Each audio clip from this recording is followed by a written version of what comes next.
श्री कृष्ण कहते हैं कि उन्हें छोड़ देना ही सही है। जो तुम्हारे अस्तित्व का मूल्य नहीं समझते, किस्मत से दिल से निभाने वाले रिश्ते मिलते हैं, वरना न जाने कितने लोग साथ होते हुए भी उदास हैं। लोग कहते हैं कि रामायण और महाभारत सीता और द्रौपदी के कारण हुई, लेकिन कोई यह नहीं कहता कि नारी का अपमान ही उनका मूल कारण था। जिस व्यक्ति को ज्यादा गुस्सा आता है वह अंदर से उतना ही कोमल और भावुक होता है। ऐसे लोग ईमानदार और खुले विचारों वाले होते हैं। जब रिश्तों में विश्वास और मन में प्रेम होता है तो रिश्ते कभी नहीं टूटते। सोचो, अगर धन दौलत और स्त्री में सच्चा आनंद होता तो बुद्ध और महावीर ने घर छोड़ने का निर्णय क्यों लिया होता? अगर कोई सच्चा मित्र मिले तो उसके साथ चलो, और अगर नहीं मिले तो राजा की तरह अकेले चलो।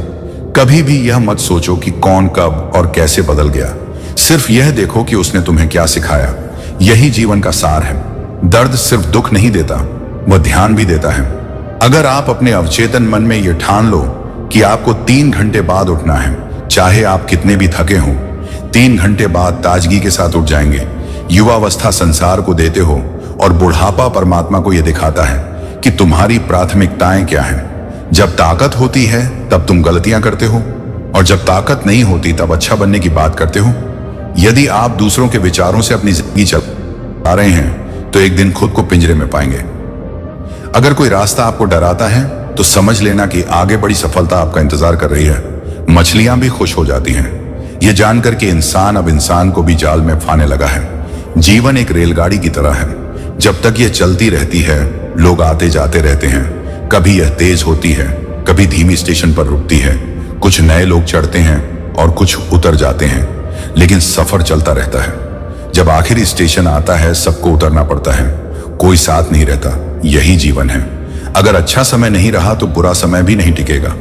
अक्सर लोग अपने बच्चों के जन्मदिन मनाने के लिए किसी बेजुबान का जीवन खत्म कर देते हैं। जैसा कर्म करते हो वैसा ही फल मिलता है। कुछ लोग हमेशा परेशान दिखते हैं और क्यों परेशान हैं ये वे खुद भी नहीं बता पाते। आदमी जैसा कर्म करता है वैसा ही फल पाता है। आपने ऐसी कहानियां बहुत सुनी होंगी। अब एक ऐसी ही कहानी सुनने जा रहे हैं। हमेशा तैयारी के साथ रहना चाहिए, क्योंकि मौसम और इंसान कब बदल जाए इसका कोई भरोसा नहीं होता। जिंदगी एक अंतिम दृश्य की तरह है, जहां हर किसी को अपनी कहानी छुपानी होती है और दूसरों की देखनी होती है। झक खाने की कोई उम्र नहीं होती।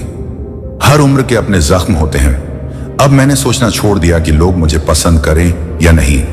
मुझे खुद को पसंद करने में सालों लग गए, और दूसरों को समझाने का वक्त नहीं है। फर्क तो हर किसी की सोच में है।